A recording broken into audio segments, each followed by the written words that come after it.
The Bible is not just a spiritual book. It is a record of divine truth that revealed details about our world long before human discovery. Scripture is filled with evidence that the author of creation also authored his word. The book of Job says, "He hangs the earth on nothing" in Job 26:7. Ancient people thought the world rested on pillars, animals, or even gods. But the Bible declared that earth is suspended in space. That is exactly what astronauts see today. Isaiah 40:22 says, "It is he who sits above the circle of the earth." The Hebrew word for circle means sphere or roundness. Long before explorers sailed around the world, the Bible described our planet's true shape. Psalm 8:8 speaks of the paths of the seas. In the 1800s, naval officer Matthew Maury took that verse seriously and discovered ocean currents that circle the globe. His maps revolutionized navigation. Job 28:25 says God made a weight for the wind. Science did not discover that air has weight until the 17th century, yet Job recorded it more than 3,000 years earlier. Ecclesiastes 1:7 describes the water cycle. All the rivers run into the sea, yet the sea is not full. To the place where the rivers come, there they return again. The prophet Amos 9:6 adds, "He calls for the waters of the sea and pours them out on the earth." This perfectly explains evaporation, condensation, and rainfall centuries before meteorology existed. Leviticus 17:11 says, "The life of the flesh is in the blood." Today we know blood carries oxygen, nutrients, and immunity. For centuries, doctors practiced bloodletting and killed patients. But Moses already wrote that life depends on blood. Leviticus chapters 13 to 15 describe isolation, washing with running water, and cleaning clothes after contact with disease. These commands protected the Israelites long before germ theory. Genesis 15:5 says, "Look now toward heaven and count the stars, if you are able to number them."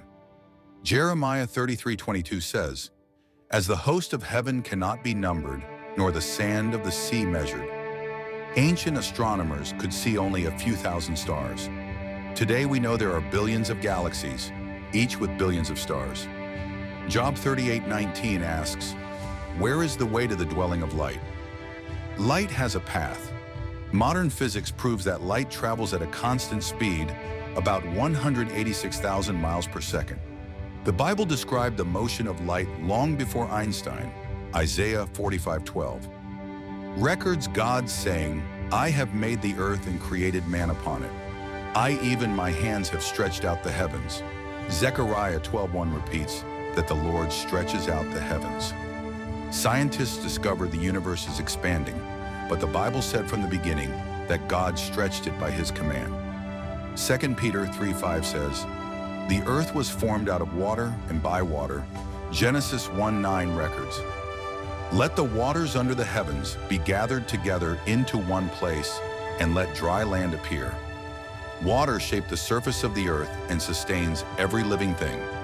Ecclesiastes 1:6 says, "The wind goes toward the south and turns about into the north. It whirls about continually." This describes the global circulation of the atmosphere and the jet streams meteorologists track today. Psalm 104, verse 8 says, "The mountains rose and the valleys sank down to the place you appointed for them." That verse mirrors the concept of plate tectonics, where the continents rise and fall through geological movement. 2 Timothy 1:9 says God's purpose and grace were given before time began. That means time itself had a beginning when God spoke creation into existence. Genesis 1:1 says, "In the beginning, God created the heavens and the earth." Time began when he said those words. Psalm 102, verses 25 to 26 says, "Of old you laid the foundation of the earth, and the heavens are the work of your hands. They will perish, but you will endure. They will all wear out like a garment." That is the second law of thermodynamics, the gradual decay of creation over time. Every verse shows accuracy impossible for ancient writers to guess. The Bible spoke with authority because the author is God himself. It reveals that creation was not an accident.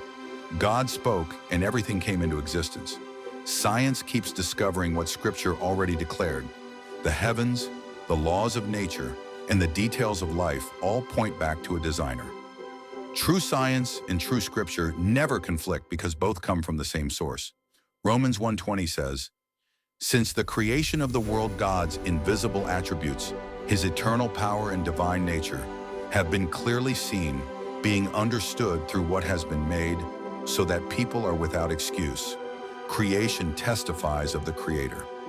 John 1:3 says, "All things were made through him, and without him nothing was made that was made." That him is Jesus Christ. The Creator who spoke the universe into existence also became man to redeem his creation. The Bible is true not only about the world, but about eternity. The same word that reveals science also reveals salvation. Jesus said in John 14:6, "I am the way, the truth, and the life. No one comes to the Father except through me." You were created by God for God and through his word. The same voice that commanded light to shine still calls you by name. He made you on purpose for a purpose and invites you to know him forever.